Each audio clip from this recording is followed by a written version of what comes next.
రామ్ చరణ్ వచ్చాడు big boss కి, ఎలా అనిపిస్తుంది? రామ్ చరణ్ వచ్చాడంటే మామూలుగా Ram Charan big fan of present ఇక్కడే ఉన్నాం, అన్నపూర్ణ దగ్గర ఉన్నాం మేము కూడా. ఇక్కడే ఉన్నాం. ఎలా అనిపిస్తుందో మీకు, ఎలా అనిపిస్తుంది చెప్పండి. అసలు ఇంకా అది ఇంక చెప్పలేమన్నది. చాలా ఎక్సైట్మెంట్ ఉన్నాము, చూద్దామని లోపలికి వెళ్దాం అంటే బయటకు వెళ్దామని పంపట్లేదు మమ్మల్ని. మొన్న పుష్పకి జరిగిన ఇన్సిడెంట్ మళ్ళీ ఇక్కడ కూడా కాకూడదని ఇక్కడ పోలీసు వాళ్ళు చాలా జాగ్రత్తలు తీసుకుంటున్నారు బ్రో. అప్పుడే మన బిగ్ బాస్ ఏమైనప్పుడు ఉన్నంత పబ్లిక్ లేరు ఇప్పుడు ప్రజెంట్, ఎందుకంటే కేర్ తీసుకుంటున్నారు. పోలీసు వాళ్ళంతా అక్కడ క్రౌడ్ అంతా కంట్రోల్ చేయడానికి ఎక్కువ మంది ఉన్నారు పోలీసు. రామ్ చరణ్ గారిని బిగ్ బాస్ విజువల్ పై చూడబోతున్నా, ఎలా అనిపిస్తుంది? అది మాటలో చెప్పలేను అన్నాం కదా, అంత ఫీల్ ఉంది. అంటే గేమ్ చేంజ్ చేస్తారంటారా ఈసారి? బ్రో పక్క గేమ్ చేంజర్. మళ్ళీ నెక్స్ట్ మన బుచ్చిబాబు డైరెక్టర్ తోటి ఇంకో మూవీ కూడా వస్తుంది, RC16. అది కూడా ఇంకా ప్యాన్ ఇండియా మూవీ.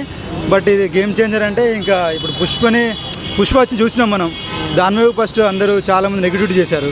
అది ఇప్పుడు ఎక్కువ పాపులర్ అయిపోయింది పుష్ప.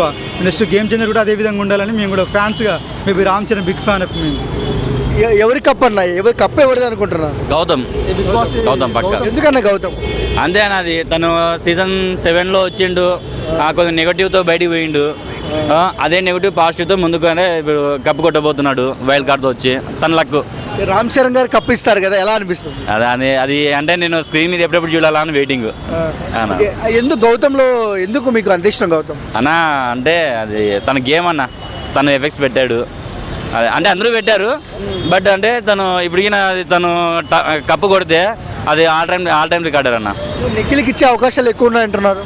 అది మనం చెప్పలేమన్నా. సెకండ్ ప్లేస్ వస్తా అనుకుంటా, సెకండ్ ప్లేస్ పక్క. విన్నర్ అయితే గౌతమ్.